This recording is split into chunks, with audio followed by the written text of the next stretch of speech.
Kasanay mga panahon nga kung ana atay kaaway, naitaho nga nagpasakit ka nato, na sobra-sobra na gyud ang gihimo sa ato ano, kasa makaingon ta ko na atay makita nga mga pangitabuan diha kaniya nga alimbawa na disgrasya ba siya? Makaingon tag mirisi gigabaan kay nilad kay siya batasan. No kasa makaingon na ta. Pero ang Biblia nag-ingon igsuon. Nag-ingon diri sa Panultihon 24 verse 17 to 18. Misa, ayaw paglipay kung mahiagom sa katalagman ang imong kaaway.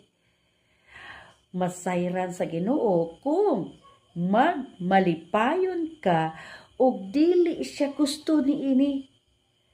Tingalig dili niya silutan ang imong kaaway.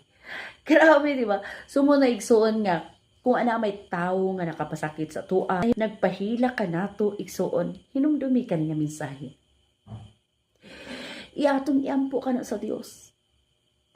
Nga siya na ang mamuhat ni ani nga tawo.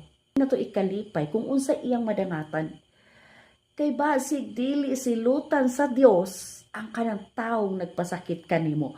Kay ningon siya diha sa Exodus 14:14, paghilom lamang kamo. So maghilom lang ta, bisan ka pasakitan ta, paghilom lang ta. Dili nato ipanghimaraot ang mga taong nagpasakit ka nato. Kay niingon siya, ako'y makig-away sa imong kaaway.